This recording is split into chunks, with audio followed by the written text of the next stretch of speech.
Hola, soy Celina y hoy vamos a hablar sobre la comunidad LGBTIQ+. ¿Se nace, se hace o se elige? ¿A qué me refiero con esta pregunta? Me refiero a que si las personas que formamos parte de esta comunidad, sea por orientación sexual, identidad de género u otras razones, nacimos así, nos hicimos o nos hicieron así, o elegimos ser así. Exploremos estas tres vías. Pero primero hablemos un poco de genética. A veces podemos pensar que es un solo gen lo que determina toda una característica que tenemos, como por ejemplo pensar que tenemos un gen de la altura que nos hace ser o personas altas o personas bajas, o un gen de color de ojos que nos hace tener ojos ya sea cafés o azules y verdes, lo que tal vez hayamos escuchado como dominantes o recesivos. Pero, si la mayoría de nuestros rasgos los determinara un solo gen, ¿les parece que podríamos alcanzar la gran diversidad en apariencia y cuerpos que presentamos los seres humanos? Para nada. Eso es porque muchos de los rasgos están determinados por varios genes que interactúan entre sí. Entonces sí, tenemos características que las puede determinar un solo gen. Esto le llamamos monogénico, o sea, un gen. Pero estos son los más raros. En su mayoría, nuestros rasgos tienden a ser poligénicos, o sea, varios genes. ¿Y pues por qué nos importa esto? Pues para estudiar los genes. Por ejemplo, si existiera un solo gen de la orientación sexual, sería mucho más fácil encontrarlo que encontrar a, digamos, 15 genes diferentes que afecten la orientación sexual. Pero eso no significa que esto sea imposible. Un estudio de 2019 intentó hacer justo eso, determinar si la orientación sexual era o no era genético. Para esto, analizaron los genes de 477.000 personas heterosexuales, bisexuales y homosexuales. En ellas buscaban qué genes comparten mucho las personas gays y lesbianas y no las heterosexuales. En esto encontraron a 5 posibles genes involucrados en determinar la orientación sexual de las personas. Sin embargo, todos juntos solo lograban explicar entre el 8 y el 25% de la variabilidad. O sea, hay otro entre 75 y 92% de cambios en las variables o factores que deciden la orientación sexual de una persona que no las explican estos genes. Pero sí nos dice que de fijo la orientación sexual es un rasgo poligénico. Ahora, volvamos a una parte un poquillo más teórica de la genética.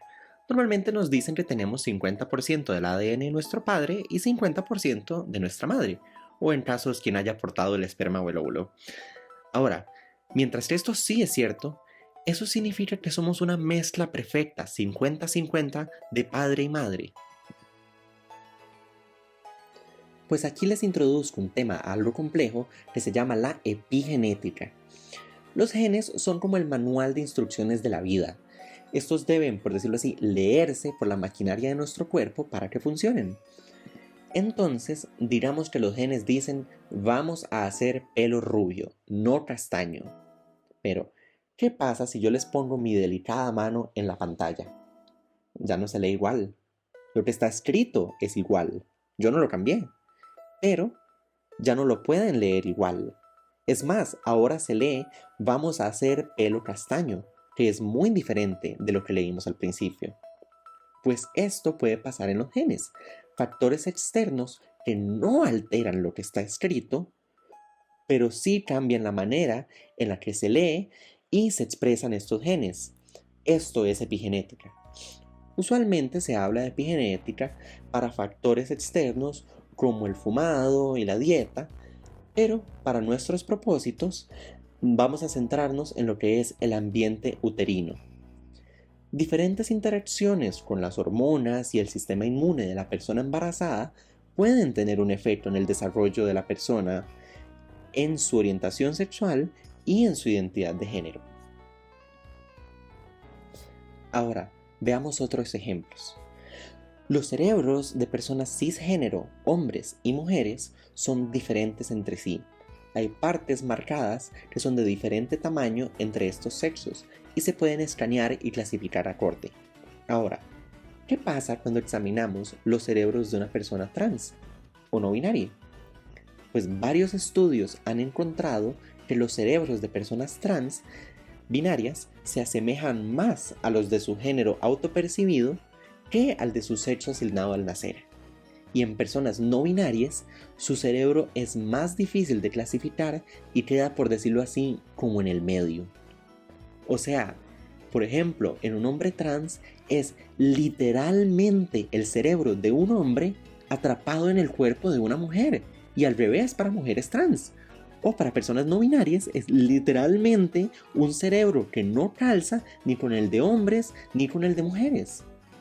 Y por si les cabe la duda, estos resultados se mantienen aún sin terapia de reemplazo hormonal, aunque esta pueda ayudar a potenciar esos cambios.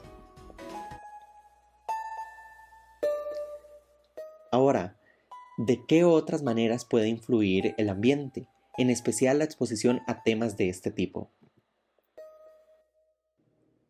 Pues imagínenlo como ir a una cita médica. Tal vez pueden tener un sentimiento de malestar, pero no saben qué es. Van a la cita y allí les ayudan a identificar qué es lo que tienen.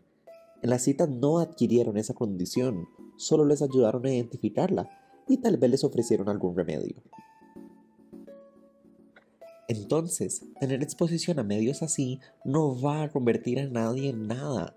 Lo que sí puede ayudar es a darle una voz y ponerle un nombre a esos sentimientos que a veces no sabemos explicar.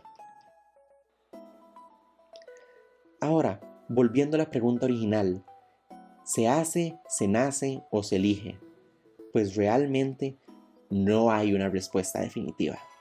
Entre todos los estudios de todas las áreas del conocimiento, psicología, medicina, biología, genética, sociología, feminismo, no hay un consenso para esta respuesta.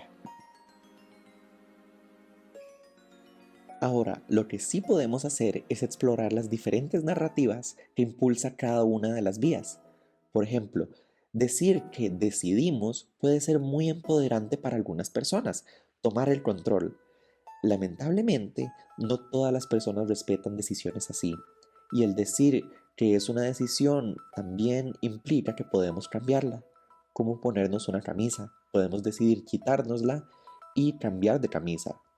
Esta narrativa le ha dado pie a muchas prácticas como las terapias de conversión o dejar a la persona virtualmente sin poder de decisión. Decir que nos hacemos así nos deja como espectadores maleables, donde parecido a decidir, nuestro entorno nos puede hacer cambiar. Y en otros casos se empieza a presentar a la comunidad como una enfermedad producto de traumas. Ahora, decir que nacemos así nos quita el control, pero también limita lo que podemos cambiar. Además, tener bases biológicas es muy validante y desmiente muchos falsos que rodean a la comunidad. Sin embargo, esto tiene otro lado de la moneda. Digamos que mañana mismo se encuentre el gen de la homosexualidad. Esto podría validar a muchas personas homosexuales y a la comunidad. Pero, ¿qué pasa si hay personas que se identifican como gays o lesbianas y no tienen ese gen? ¿Significa que están mintiendo o viviendo en confusión?